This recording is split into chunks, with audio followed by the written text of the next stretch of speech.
Have you ever watched a near-miss car accident in slow motion and felt that overwhelming wave of relief wash over you when disaster is averted? That's exactly how Edmonton Oilers fans should be feeling right now about the Kirby Dach trade rumors that thankfully went absolutely nowhere. Picture this. It's June, the NHL draft season is heating up, and whispers begin circulating about a potential homecoming story. Kirby Dach, the Fort Saskatchewan native with tantalizing skill and devastating injury luck, was reportedly on Montreal's trading block. The narrative practically wrote itself. Local boy returns home to help the Oilers chase their third consecutive Stanley Cup run. It sounded romantic, nostalgic, and absolutely terrifying all at once. There's something magnetic about hometown heroes that makes general managers lose their minds. Stan Bowman, who originally drafted Dach in Chicago, knew the player's potential better than anyone. Bob Stauffer had publicly endorsed the idea seasons ago. The pieces seemed to align for a feel-good story that would have Oilers fans dreaming of redemption arcs and homecoming magic. But here's where fairy tales collide with harsh reality. Dach represents everything that simultaneously excites and terrifies NHL executives: immense talent wrapped in fragile packaging. At 24 years old, he should be entering his prime years. Yet his career reads like a medical journal rather than a hockey resume.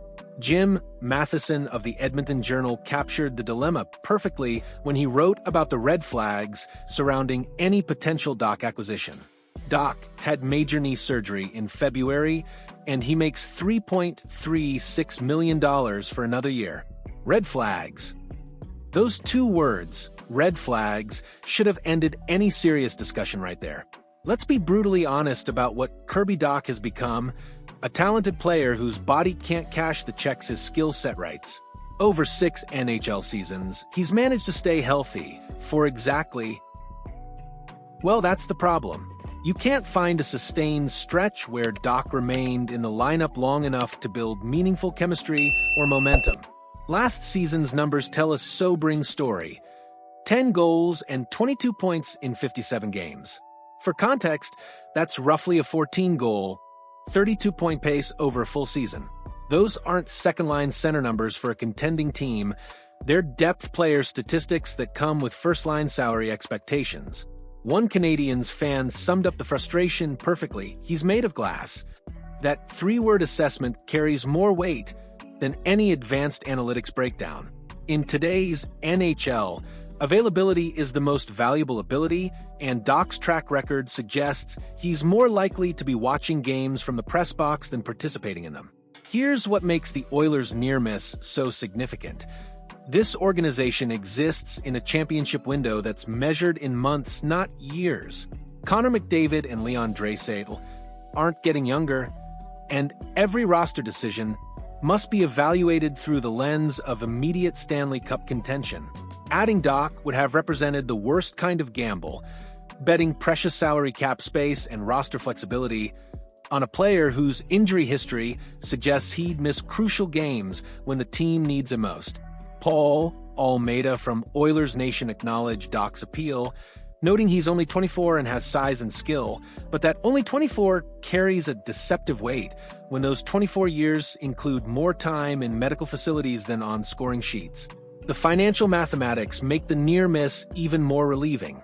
Dach's $3.36 million cap hit might not seem outrageous, but it represents money that could have been spent on proven, reliable depth players who actually show up for games. In a salary cap world, every dollar spent on players who can't stay healthy is a dollar not invested in players who can contribute consistently. The Canadiens find themselves in an equally uncomfortable position.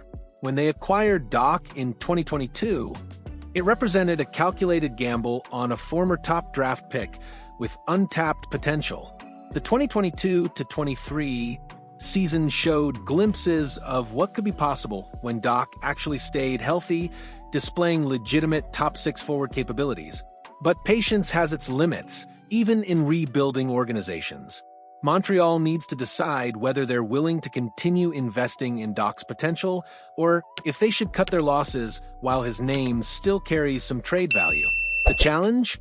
His injury history has likely tanked that value to the point where trading him now would mean selling at a devastating loss. This creates a fascinating standoff where neither team benefits from a transaction.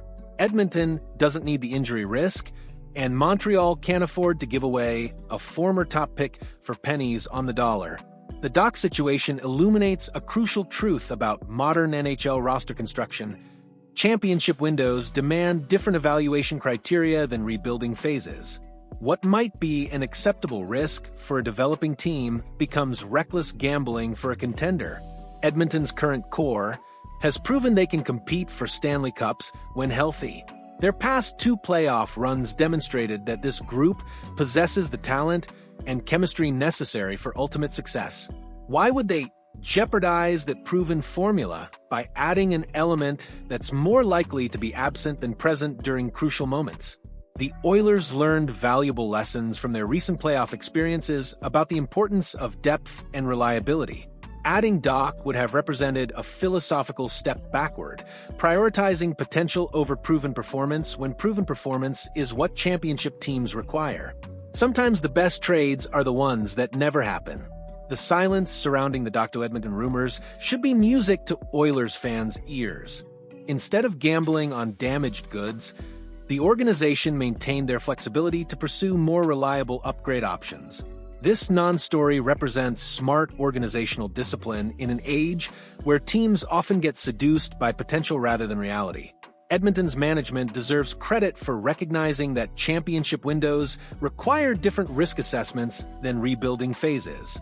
As the season progresses and Dach's injury concerns likely resurface, Oilers fans can watch from a comfortable distance, grateful that their team avoided what could have been a franchise-altering mistake disguised as a hometown feel-good story.